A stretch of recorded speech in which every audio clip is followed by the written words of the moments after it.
Okay. Hello, everyone. So welcome to the next session of containerization. So in the first session, we have learned about the Docker, how to create the image and life cycle of the container. And in the next session, like in the today's session, we are going to learn about the Kubernetes. So the name of the topic I kept like automate application deployments. So whatever the image you create, how it will be deployed into your cluster. So using this Kubernetes tool, so we are going to look into this session. And for the Kubernetes, we have a like a short form K8S. So 8 is nothing but it's a digit. It's a character, 8 character, and last one is S. So that's why it short form is K8S. So in this session, we are going to look into the Docker recaps just to connect like where we stopped last time. And then we will look into why we need container orchestration, introduction to Kubernetes, its feature, architecture, and the most powerful is the objects. This is the object which you are going to create. You are going to uh, do the modification through which you are going to access your application. So this is very powerful. One of the powerful, you can say, things in the Kubernetes. That is the Kubernetes object. So we'll go one by one, and in between we will have a small a kind of demo also. So we will look into this one. So coming to the Docker recap, so it's just about like last time we have seen there is a Docker file which help us to create a Docker image. So you know, like Docker file contain the list of instructions through which you are creating an image, and ultimately it is having the your project code like your jar and all the dependency you pack together using the Docker file, and at the end you are getting the Docker image. Now this Docker image, when you are running this Docker image, that is called containers, meaning like running instance of your image is known as container. And this container, this image can be uploaded into your Docker hub, and from where you can pull and you can build into a container. That's the reason whatever is running in this server is the same in the production server. So there is no difference. There is no kind of any complaint like my application is running in the staging server but not running as expected in the production server. So that's the reason. So that is one of the benefit of the Docker. Now as we know, like a running instance of my image is known as container. So this is how like we run, and we have seen in the last session, and the tagline is nothing but it's a build, ship, run any software anywhere. So that is the tagline for the Docker. And yeah, and this is the command we have used last time to see the all the life cycle of your Docker container basically. So we have seen Docker pull, Docker run, Docker stop, Docker start. So these are the few commands which represent the life cycle of your container. So for example, just to recap you, so that we are in the same thing. For example, if I go into my Docker images, so this will show me like there is one Docker image, and I will see like any container is running. So this is the command. So right now there is no container.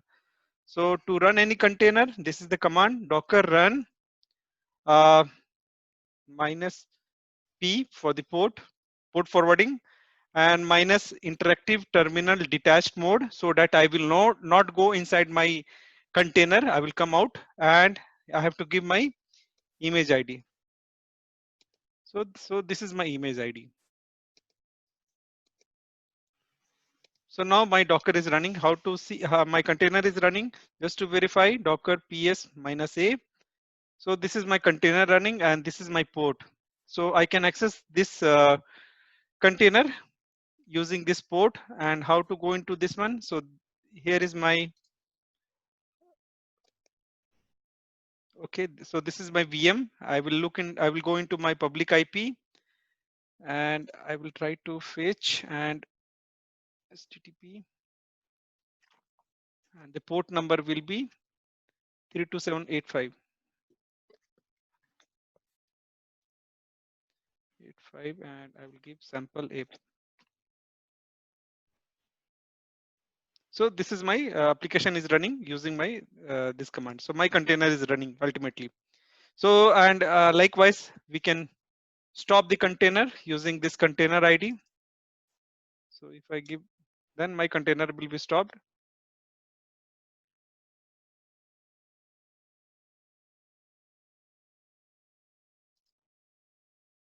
Okay. So now it's stopped, and now we can see this has been exited because I stopped, and this is not normal like 137 because I forced it. I stopped it. So now next command will be docker uh, start and this container ID.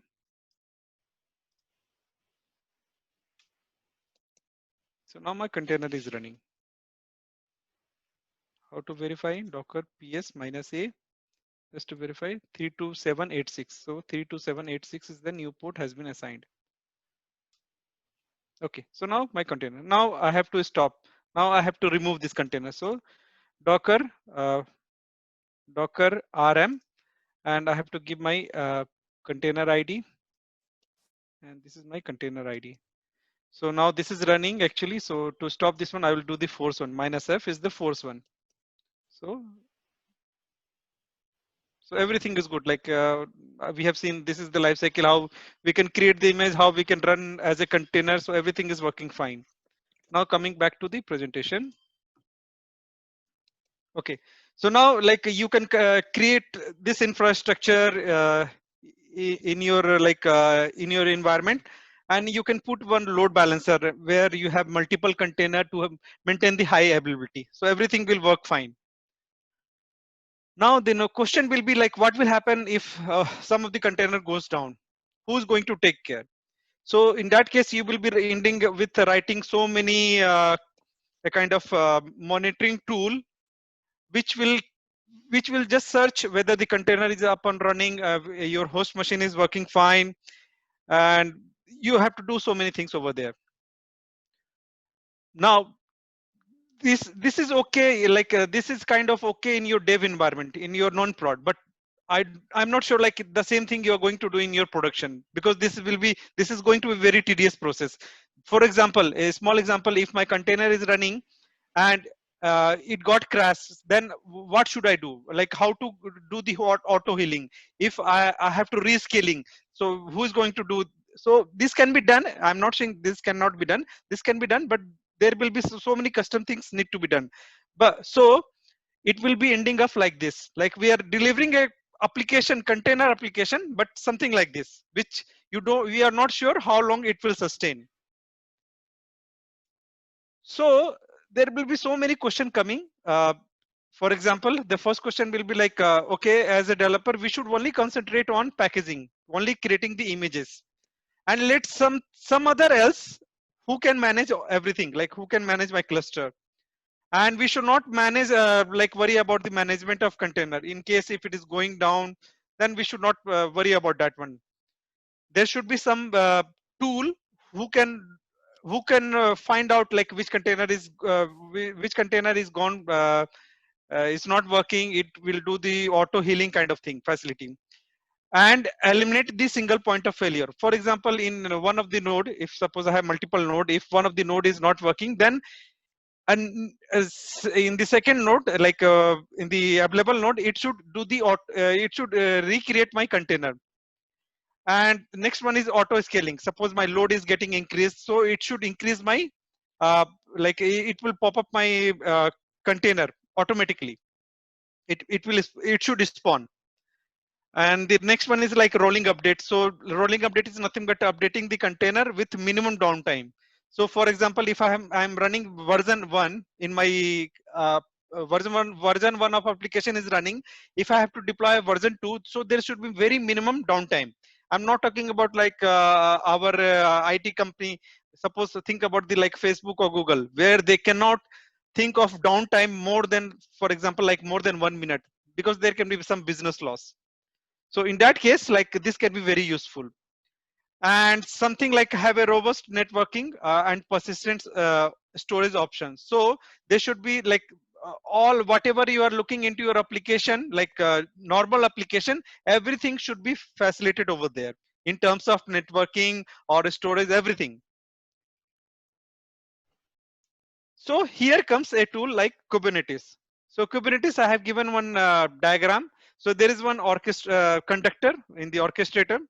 This man is responsible for looking after like which band should start at what time. And if suppose that band is not working, so what is the alternative for that one? So he will look after everything, and he is like a conductor of your orchestrator.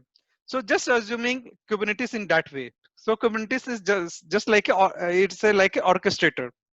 So for the Kubernetes, it's mainly used for the deployment of containerized application, working as an orchestrator.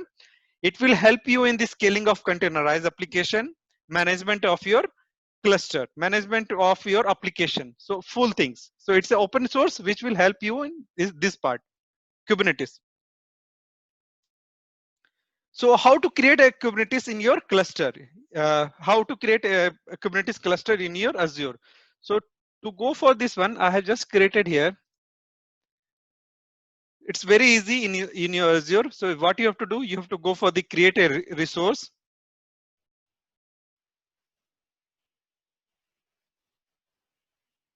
And there you have to go for the container. And you have to look for the Kubernetes services. And here you have to choose the resource group by your name. And you have the subscription by you, like your own subscription. Create one group and give the cluster name and reason where you are going to use this version. You may select the default one or the higher version. It's up to you. And you have to choose the node, like how many nodes you want in your cluster. So cluster is nothing but it's a group of computer, group of system. So how many nodes you want? So by default there is a 3, and based on your need you can choose. And I'm not going to create here because I already created, and it will take something around like 10 minutes to 30 minutes. So what I have done, I already created with this one by default setting, and this is my cluster. So here you can see this is my version 1.16, and I have a node pool. So if I go into my node pool, it's having 2 nodes. So there are 2 node clusters there. Okay, fine. Now, if I go into and how to access this one, you can access through the this one cloud. So there is a cloud shell. You can it will be provided. And okay, so this is how you create the Kubernetes cluster.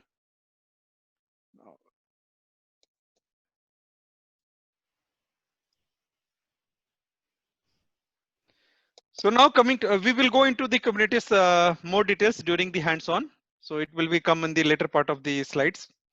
So now before going to the hands-on, like let's see about the feature of the Kubernetes. So I have listed down as per the developer point of view, I have listed down 6 features which can be useful mainly for the developers.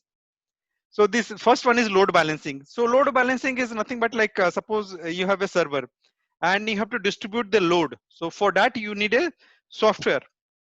You need a software, or for example like F5. So F5 in our normal web application, what it does, like whenever it get a request, first see like which where I have to redirect my request. So that is what building function is there in the Kubernetes. So that is called load balancing. It's very powerful. We will look into this one.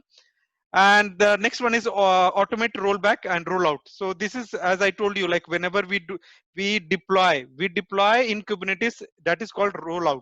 Rollout means here what happens, like my whatever I'm running before, that will keep on running, and next version if I'm deploying, it will be the first one will be active until the second one, the next version is keep on coming.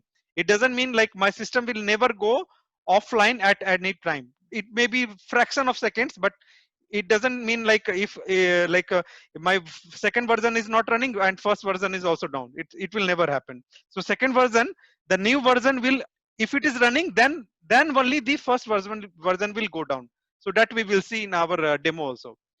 Next one is like self-healing. Self-healing means suppose a container got crashed due to any reason. So it will try automatically to heal up. So that is called self-healing. And this is one of the powerful feature in the Kubernetes. Horizontal scaling, as I told you, like as the number of load is getting increased, so there is a facility, this is one of the feature, so that your container will spin up automatically based on your load on demand actually. Next one is the storage orchestration. So it provides you facility to store all your volume data wherever you want, it can be either in host or cloud.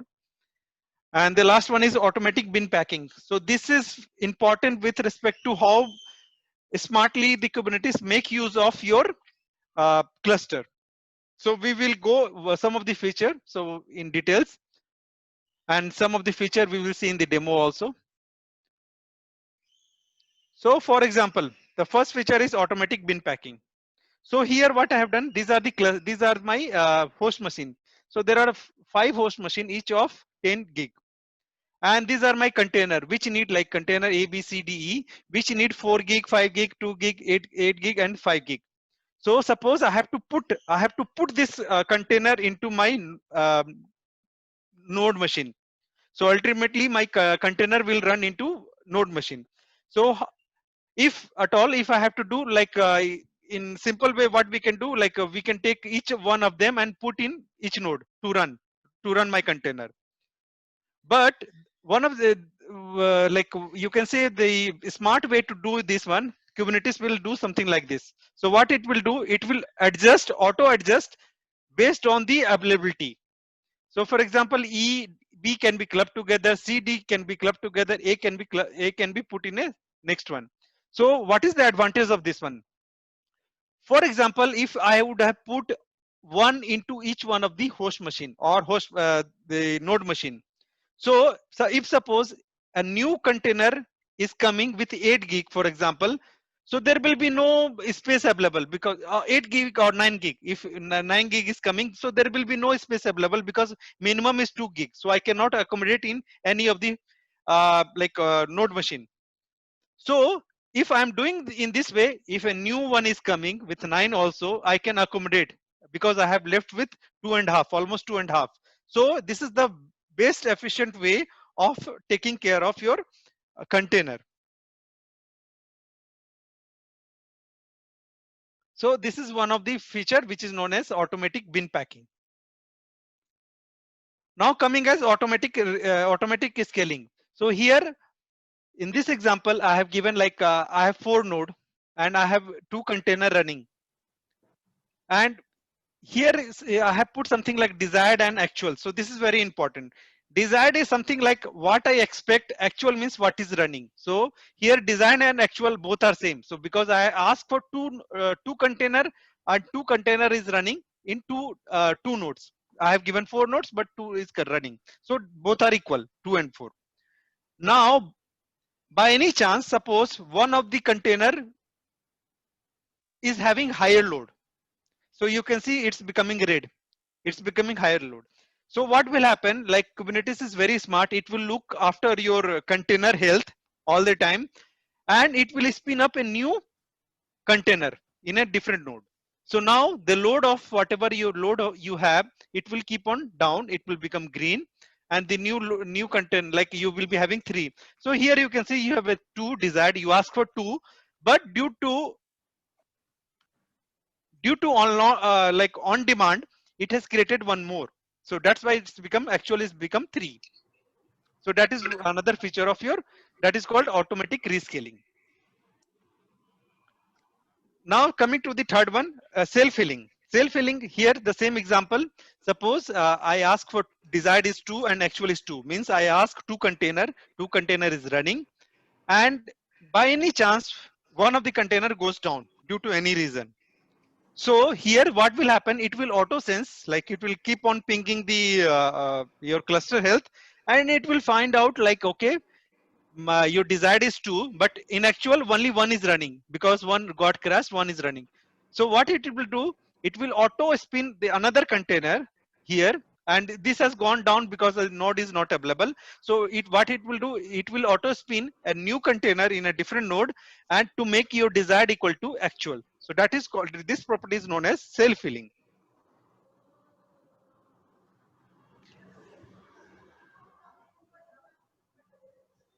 Okay, so now coming to the architecture, because to understand how the Kubernetes works, we have to understand the architecture just very high level. Then afterwards, we will go into the demo part. So this is the architecture. So architecture, you can see it's a master slave architecture. One is your master, which is your orchestrator. And these are the nodes, which is known as the worker node. And here is only one difference. You cannot see like I'm running a container. I'm running a pod. So pod is, and because the Kubernetes cannot run a container directly inside your node. So it has to run a pod. So pod is nothing but it's abstract over your container. It's a higher level. It's wrapped together uh, over your container. So that is the only difference. And as I said, like it's a master slave architecture. And here in master, I don't run anything. In the master node, I'm not running any pod. I'm running all my pod into my slave node. So this is the master slave architecture. So we will see what all components, important components of your master one by one. So first one is etcd, that is called store. So etcd is very, you can say like it contains all the information of your slave node, your worker node, and every information like what all information needed, like about your object. We will see the object information. So everything is a kind of storage. It keeps the information within themselves, like that is called etcd, and it's a key value pair actually. Second one is your controller manager. So controller manager is acts like a master. So whenever it is getting the request from the user, so it act upon and using your scheduler. So scheduler, here scheduler, as I told you, like a desired and the actual one. So scheduler is one of the component which will schedule your pod, and it will also make sure whatever your desired and actual count match. So that is the responsibility for your scheduler, this component. And the last one is API server. Here API server is very important because we have to understand, to deploy any application into my Kubernetes, I don't go and log in into my Kubernetes. I never go directly into my server. So how to interact? So this is the API server. API server take the request in the form of JSON or YML, and it gives to my controller manager. Controller manager act upon the request using the scheduler, and it how it acts because it has the information in the etcd. So by that it will contact my worker node, and it will do the based on your desired, like your expectation, it will create the container. So as I told you, like how to interact. So there is a one tool coming, kubectl. Kubectl is also known as like kube control. So this is the tool through which we interact with my server. So we interact our master using my JSON or YML. So JSON and YML is nothing but it's a specification. You provide your need, what you want. Like what is your image name, how many replica you want. Replica is like a copy, how many copy you want, and what is the name, what is the label, everything you specify in your JSON file, your need, and you make this, you call this API, like you make this API server call, and you push your request, and likewise it will act upon. Now coming to the worker node has three main component. One is the kubelet. So kubelet is the agent which is running in your worker node. So it's something like, as I told you, like it's a server and client architecture. So to do the communication between your master and the server, we need a agent. So this is the kubelet agent. So whatever the request I'm passing through from my master, it will come using my kubelet. So kubelet is the kind of like agent. Second one is the container runtime. So here ultimately I will be running my container. So I need a runtime. So runtime is nothing but it's a, say for example, Docker runtime. So that is the Docker runtime. It's a container runtime is the responsible for starting my to initialize my Docker runtime. And kubeproxy. So kubeproxy is responsible for making the communication between my pods, because the pods ultimately I have to make a communication. I have to do my networking. So it is the responsible for creating unique IP for each and every pod. So it will create a unique IP. It will do the networking between them. So that is the responsible for kubeproxy. So these are the three major component of my worker node.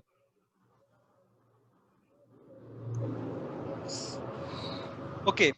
Now coming to the Kubernetes object. So first one is pod. So pod, as I explained you, pod is the group of your one or more containers. So why it needed? Because it's create a abstraction. So as you can see, like if suppose I have to run my container, so I have to create a pod. I cannot run my container directly into my Kubernetes. I have to run a pod. So pod wraps around your container and that will run. And all the container inside your pod will share this same life cycle, meaning whatever the life cycle you have for the pod, like stop, start, crash, everything, it will be shared across my container. So if my pod is getting down, all my container inside that one will be going down. So as a best practice, we always create only one container inside a pod. We create one pod, one container mapping. That's it. We don't keep like more than one container inside a pod as a best practice. And all container will share the same networking, because pod will be having the IP address. So same IP address will be shared across my container. Security configuration volume will be shared. Okay, so now coming to the demo time. So what we are going to do, we are going to create one pod. So how to create one pod? So, okay. I think Kubernetes.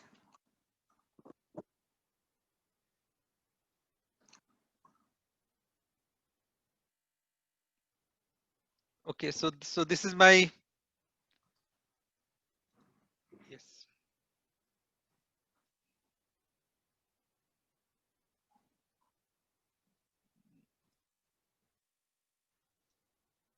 Okay, I'm just logging in. So this is my cluster. So what I'm going to do, I'm going to start my Cloud Shell.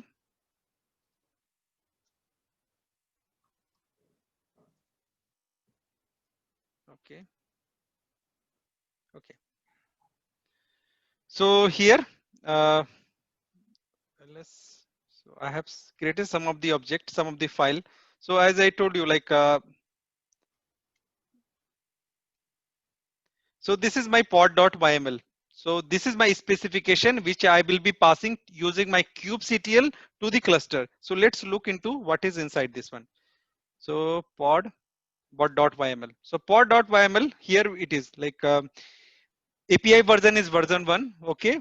Kind, what is the kind of this object? So this is pod. Metadata, I have given the name. So name is very important, which we will look into a later part.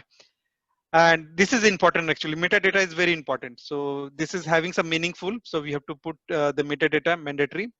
And this is my specification. So I need container. So as I told you, like pod can have more than one container. That's why the name tag is containers. So here I have a containers. Name is, I have given sample container. And what is the image? So image is Ranjit Roy. So this is my username. This is my repo. And this is my version 1 is my tag. So if I go into this one, you can see. So version 1. So this is my username. This is my repository. And this is my version 1 is my tag. Okay, fine. And where I want to run. So container port is 80. Fine. So what I'm going to do, I'm going to create my kubelet. So kubelet, and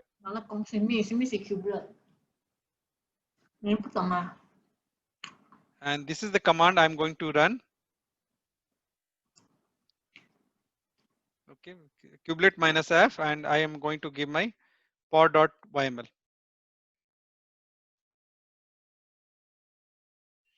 Okay, sorry. I have to give the command create or apply. So it will take the kubelet. It will create my pod. So you can see the message, the pod has been created. So how to confirm? I will go into kubectl and get all. So get all will tell me, so this is my pod has been created and this is running fine. So this is one of the way.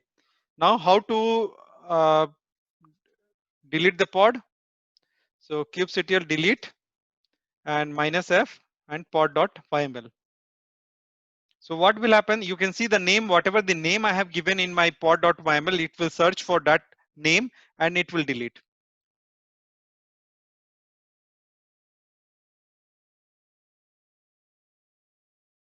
Okay, so it's taking some time.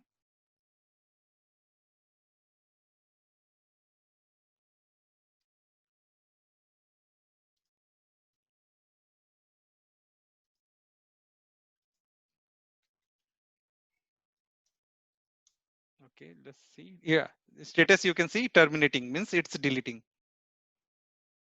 Okay, let it delete. So still terminating. Yeah, it's taking some time. So, okay, get all. So now it has been deleted. You can see. There is another way of creating the pod. So kubectl run container name minus minus image name. So here we are going to use this one. Kubectl run container name. You can say like a test container, and you can give minus minus image.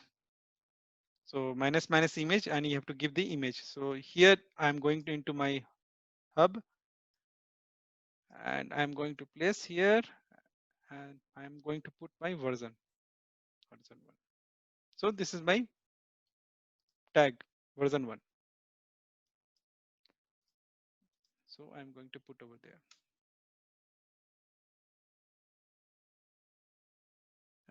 Okay.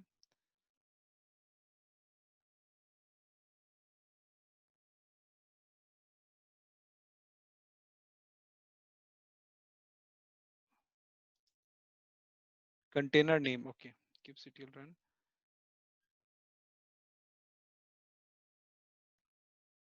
Okay, I'll put some other name actually.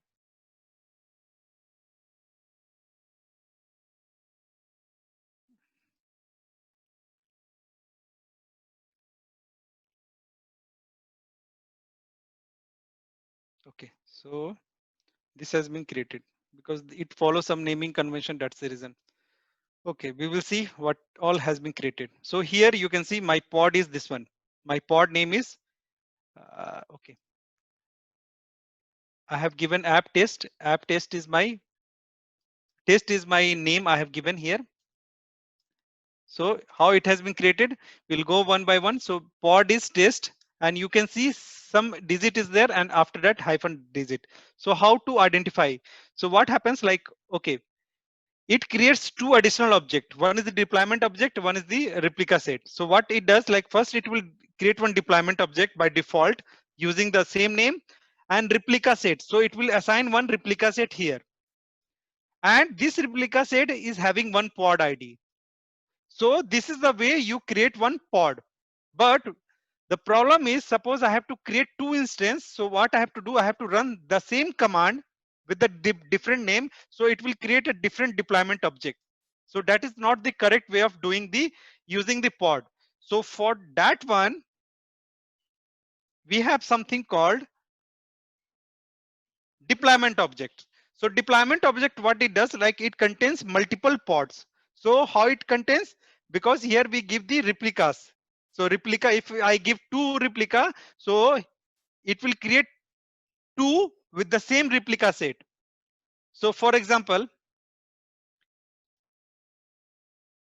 if I have to spawn another one with the version 1, so here what I have to do, if I am doing the same thing, so I have to give another one. If I am going to do with this one, it will not allow me because test already exists. So with this one, if if I have to run the two version 1 instance, so I have to give different name. So let's see what happens. kubectl get all. So here I have a two set.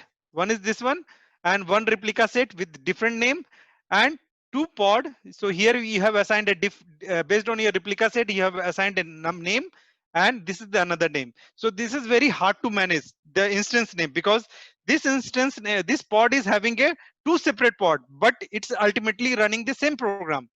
So to handle this one, we came with deployment object. Okay, so before going into deployment object, I want to show you this self-healing. So it's a good way to show. So what I'm going to do, kubectl delete, and I will give pod name. Sorry. So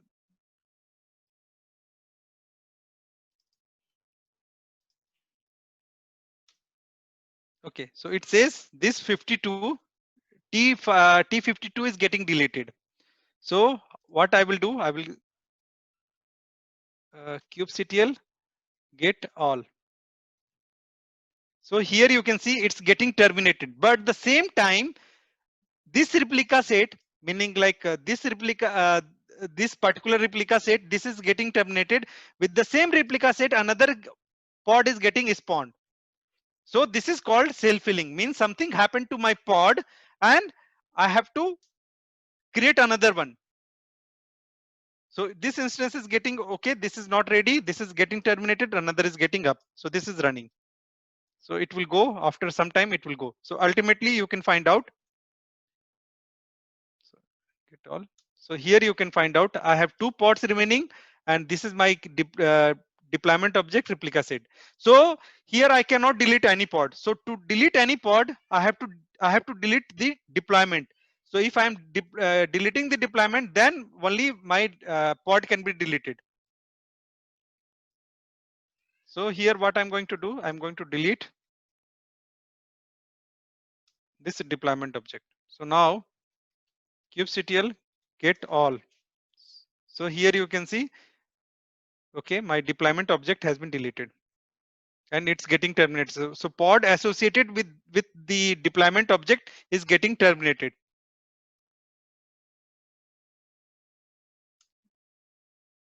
Still terminating. Okay, it will take some time. Okay.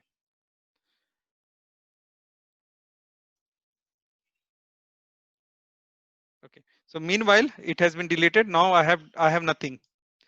Now what I'm going to do, I'm going to delete another one, whatever I'm running. So I'm just going to clean up everything. So this is my deployment object. So test one, and now you can see it's getting deleted. Terminating state. So that feature, I just want to show you the feature of self-healing and the pod. So if you are creating a pod, by default, it will create the deployment object and the replica set. So pod will create one deployment object, that is okay, but there will be one replica set by default. But that is not the correct way if I want to create the multiple instance of my pod. So for that one, there is a feature called deployment object. So deployment object, what it does, like it manages multiple pod in a single file. So here you can see this is my specification. Here I have given API version, okay, version 1, and this is my kind, what kind of deployment it is. It is a deployment object. And once again, metadata is very important. Like I have to label this. Label is very important. It will come into the service object, I will tell you. And specification replica. So how many copies of application you want to run? So here I can give directly 1, 2, 3, 4, whatever I want, I can give. Based on that, it will create. And here is the specification, how many containers, because I'm going to run my pod. So these are the container specification. So how to run this one? We will go into this part. So just to verify nothing is running. Okay, nothing is running here. So what I'm going to do, kubectl apply -f, and okay, before that I will show you what is my deployment object. So deploy one. So this is my deployment object I have written. Same thing. This is my name and this is my image, and which port I want to run. 80 is my port. So let's run this one. kubectl create or apply -f and deploy one.yml. So once I am done with this one, okay, so it will create one replica set. So get all. So you can see here, get all everything. Now let's do some changes in my deployment YML file. So here, deployment YML file. So what I'm going to do, I'm going to do the replica set, meaning like I want to run 2 instances. And same thing, I'm going to apply my changes. So kubectl apply -f. Now it has been reconfigured. what I'm going to do, kubectl get all. So this is the important point. So deployment object is this one. It has created one replica set. Okay, this is the name of my replica set. This replica set is same for the both the ports, but the pod is having this pod ID is different. So if I have to look back once again, okay, I'll pick up this pod. I will go into my replica set. This is my replica set. Okay, now based on my replica set, I will go into my deployment object. So this is my deployment object. So it's very easy to manage using your replica set. So always we have to use, as a best practice, we have to use the deployment object, not the pod object. Object is okay if you want to run only one instance, but suppose you want to run multiple instance, always go for the better advanced way, that is called deployment object. And here, this is what I have given. Desired is 2, current is 2, and ready is 2. So this is what your Kubernetes master, like as I have shown you, scheduler, keep on watching. What is my desired and what is the current? If it is matching, then it will do. And this is the state, ready state. If ready state is not okay, then it will go into check the health, and based on that, it will take the action, whether you have to create a new, spawn up a new container or not. So this is one of the way. Now deployment object is okay. Now coming back to the last term, service object. So now my pod is ready. Everything is working fine. My container is running. The question will be how to access this container. As we have seen in the Docker lifecycle, we are giving the port forwarding -p, and there which like it's creating a new port, like a random port through which we are accessing the application. But in Kubernetes, how to access? So for example, just to demonstrate, this is my working station, this is my IP address, and this is my Kubernetes cluster, and this is having some node ID. This is having my IP address is 192. Okay, and this is my node, which is having the IP address is in a different format. So if at all, if I have to access this one, what I can do the SSH to this machine, and through which I can access to my pod. But I don't think like this is a better approach of doing this one. So here a service object come into the picture. So service object, what it does, it will open a port into your host machine, your node machine, and it will listen to this port. So all the request is coming to this port. It will listen to this port, and it will redirect to your port of your node. So that is called node port. So because why it is called node port? Because here is a port into your node. It will listen to your request. It will redirect this. This object will redirect to your port, a node of your port. So that's why it's called node port. So through which what I can do, I can take this URL, this IP address, I can give the port this one, then I can access, because whatever the request is coming to this port, it will redirect it to my container, to my this port automatically. So this is one of the way, and the other service type is cluster IP and the load balancer. So as I explained you, node port will open a port into your node. Cluster IP, what it does, like it will create a virtual IP into your cluster, so through which you can access all your port. Now coming to the load balancer, which I explained one of the feature. So load balancer, what it does, like suppose you have multiple pod running and multiple load. So to maintain that one, it will, what it does, it will create one load balancer utility. It will create, and whatever the request is coming, it will distribute the load, and it will go into your particular node. So how to, because uh, in your node there will be multiple pod running. So how to identify where I have to go, which port I have to hit. So here in this term, your label is very important, because in your service you will be attaching the label of your pod or your container. So service, whenever I'm hitting that one, service read that one, okay, this service has coming for that container, so it will hit. So how to identify, we will show in this part. So for example,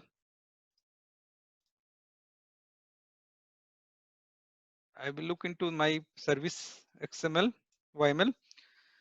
Okay, so here you can see I have created version 1 kind is service and I have given the name here. So here in this specification, what I have given, port is 80, target port is same, and protocol is TCP. Selector is very important. So app v1 is nothing but in the deployment. If you look into my deployment, okay,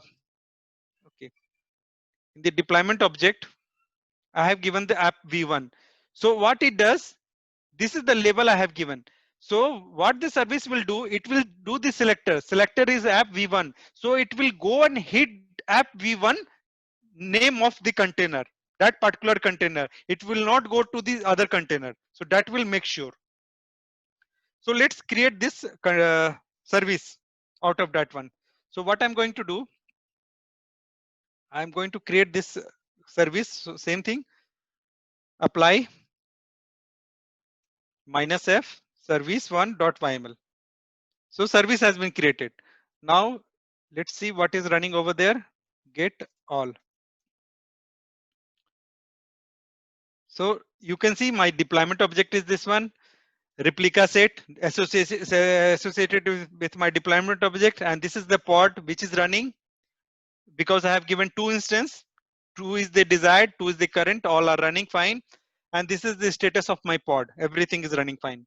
And this is the service which I have created. And in my service, I have given whatever the request is coming to this service point to my app v1. App v1 is nothing but this pod. So what I'm going to do, I'm going to get my external IP and I'm going to hit. Port I have given 8080 and now app. So here you can see like I have I can access my application using this load balancer utility. So this is my load balancer service representing this one. So whatever the request is coming to this one, it will see the service based on your service. It will pick up your particular version because here I have given, if you can see the same thing in the selector. This is my service and in my metadata.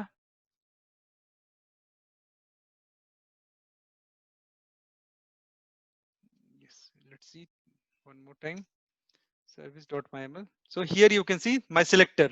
So selector is app. So which app? App v1. App v1 is nothing but if I go once again my deployment one. So this is my app v1. So that's why we say label is very important. So now this is one of the which I have shown you how to create the pod, how to access the pod, how to do the auto healing, and how to create the service. Now come to the next part about rolling update. So I have another deployment object, which is called deployment 2. It is same, but only the version is different. So this is version 2. Okay. So what I'm going to do, I'm going to create this one. So for because I'm doing the rolling update, just say like I'm pushing my new version. So how to do this one? I'll go to kubectl, apply this change -f and the file name. So deploy 2. So this okay. So here if I go into my get all, so in my deploy 2 I have given replica set 1, so I need only one pod. So you can see these are getting terminated and second one is running. And here you can see my application has been deployed in fraction of second and state will be terminating. One has been terminated, another is terminating. Okay. And you must be wondering like everything is gone, like your deployment object is there because this deployment is like controlling deployment object will be there. But you can see like here you have a replica set which is still there. It's not going, it's not deleted. Your pod has been deleted. Your deployment object, of course, it will not go because I'm using the same deployment object where both the deployment object is same. and but my replica set is still there. So what is the use of this replica set? Why this is not getting deleted? This is very important in your doing your rollback. So kubectl rollout history deployment, and suppose I'm giving no.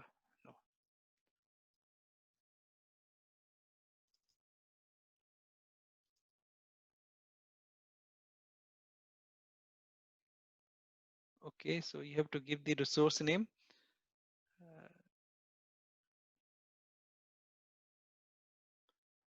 Okay, so there is a rollout history and deployment object deployment, and this is your resource name. Okay, I think I'm missing some kubectl get resource name. Okay, so rollout, what is the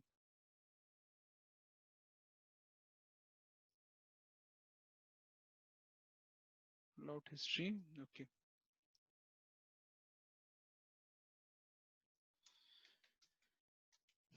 so rollout history, and I have to give my resource name deploy, and this is my deployment object name.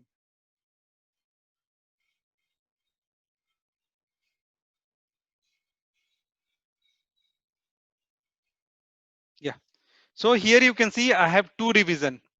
So I have, because I have done one and next one is two. So here you can see I have deployed two version on the top.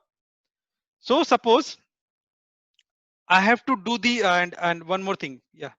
So here once again kubectl get all.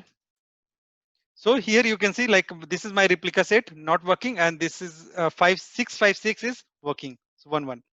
Suppose I have to do the rollback. So roll out undo. So what it will roll back to my previous one. So how to do? So it has been rolled back. So how to verify? See 656. It was 111. Now it's become 000.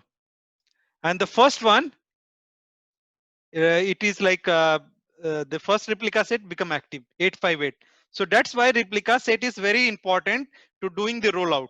And you like it's up to you how many sets you want to do, because you in the specification you can mention how many history, so you can limit out.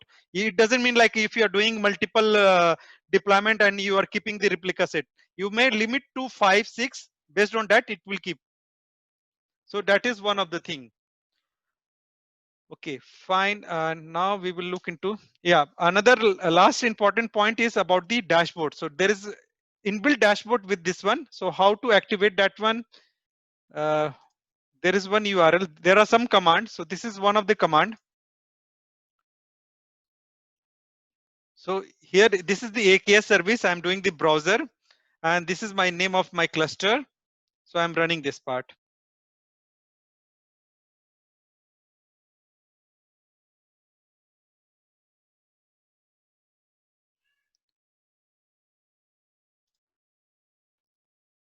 Okay.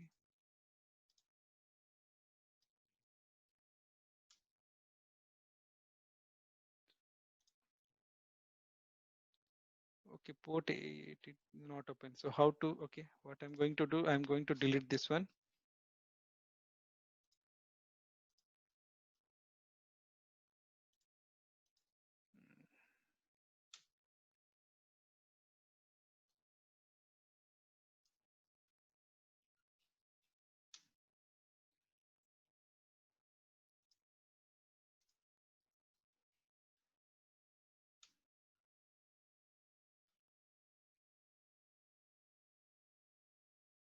Okay, it's not able to do because port 8001 is up and running. I'm not sure anything is running 8081. Port 8001 is not running. Okay, maybe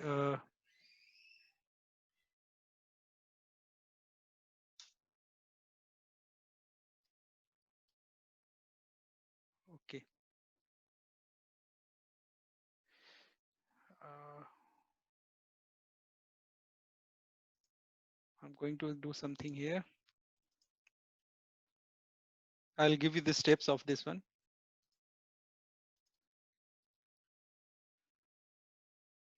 Okay.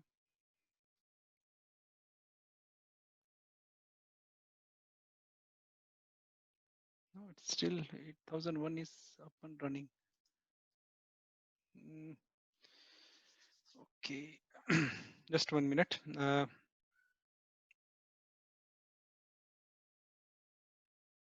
And 8001 something start. Okay.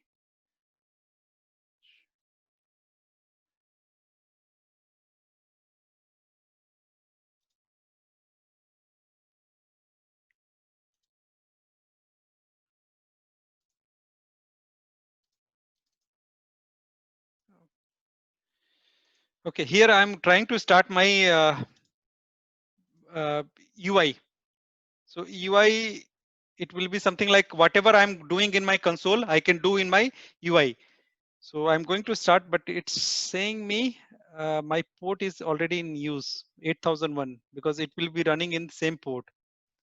And I have to delete this port. Okay.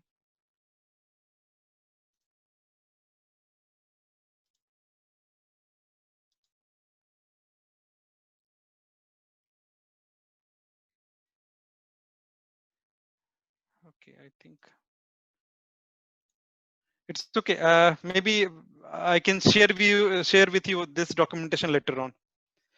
I think I'm done with everything. I'm done with my like introduction, like Docker, Kubernetes, the second series, rolling update, self-healing, all the properties you have. So if you have any question, please let me know.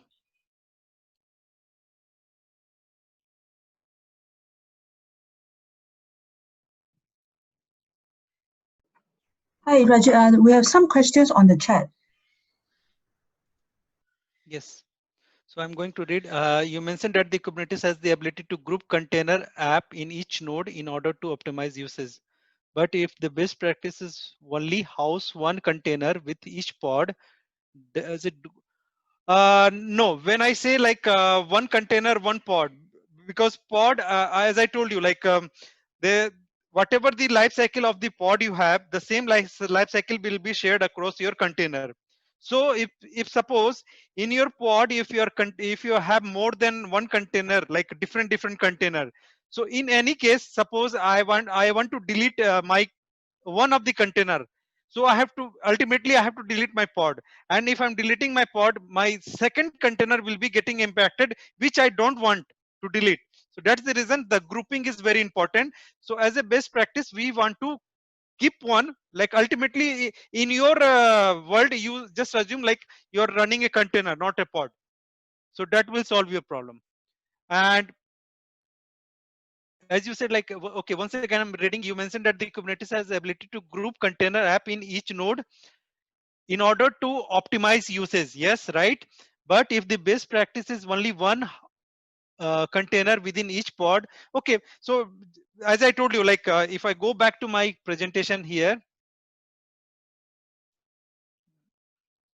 okay,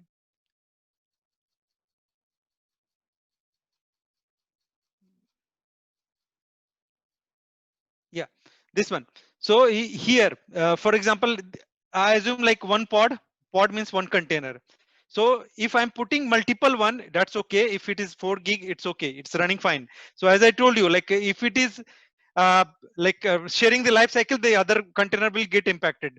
But here the smart way is doing something like it will keep one by one, and it will follow if it is there any available spaces there or not. Based on that, it will take a decision, otherwise it will put in another node. So that is the one part of your beam packing. So this is what your question is. Sorry, where it is.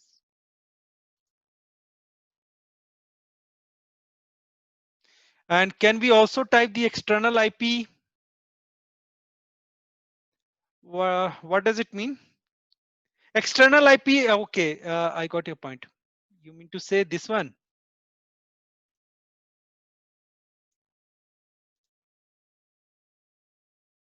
Yeah, this is what I'm using, right? External, like I have created an object, service object, and within the service object, I'm using the external IP.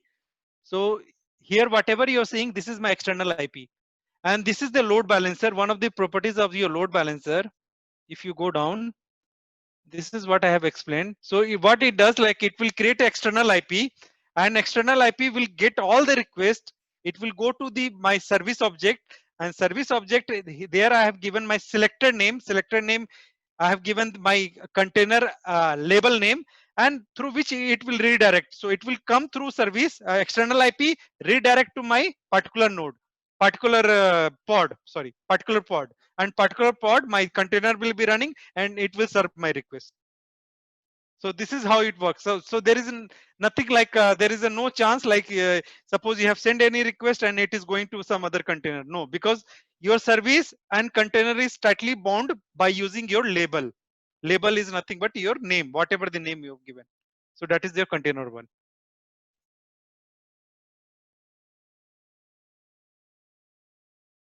Ah, okay.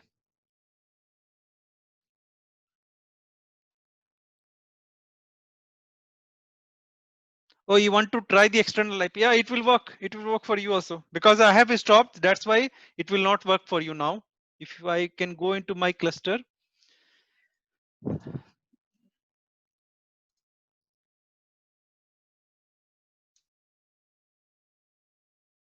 So yeah, this external IP you can type colon 8080, then it will work. And you have to give this sample app. So this will work.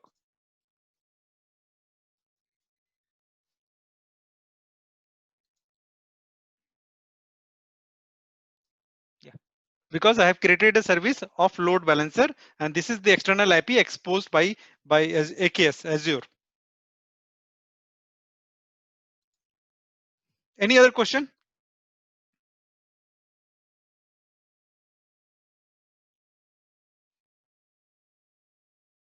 No. Okay, just to recap two things like Docker and Kubernetes. Docker is mainly used for creating your image, and this image running instance of your image is called container. And how to handle this container into your cluster, into your into your cluster. So for that we are using Kubernetes. So Kubernetes is one of the tool which can handle your container in a better way. It will manage your server. It has some inbuilt properties like self-healing, load balancing, scaling, auto bin packing. So these are some of the feature. And of course, one of the most important is like auto healing. So it is some of the features, like there are many, but as a developer point of view, these are the features which make it uh, a kind of a strong tool for your containerization. So yeah, that's all I have. If we don't have any other question, then we can stop. Okay, one more is coming.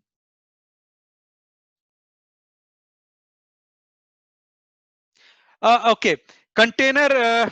Okay, for the load balancing, it doesn't create any other container. No, it will create one object that is called service object. So service, as I told you, service itself is an object. So these are the service type. So service is an object. This is the object which will be created just like deployment. You can see here. These are the object. Whatever you are looking into this one, these are the object into your Kubernetes. So this is my pod object. This is my service object. This is my deployment object. This is my replica set object. So these are the object. It's not a container. No, container is different thing. Container is only this one which is running inside your pod. Apart from that, everything is object. Object. It will be having some IP address. It will be having some name. So that's what you have. And definitely maybe after this session, like I'm getting some problem in launching my web, so I will send you this information how to how to launch your web. So that's another way to get all the details of your cluster. So that's very powerful. So whatever I'm doing here, that can you can look into that one. Okay, welcome.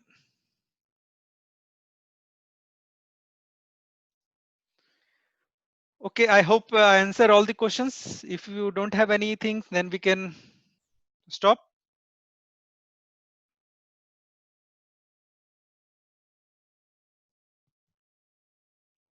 Over to you, Ray.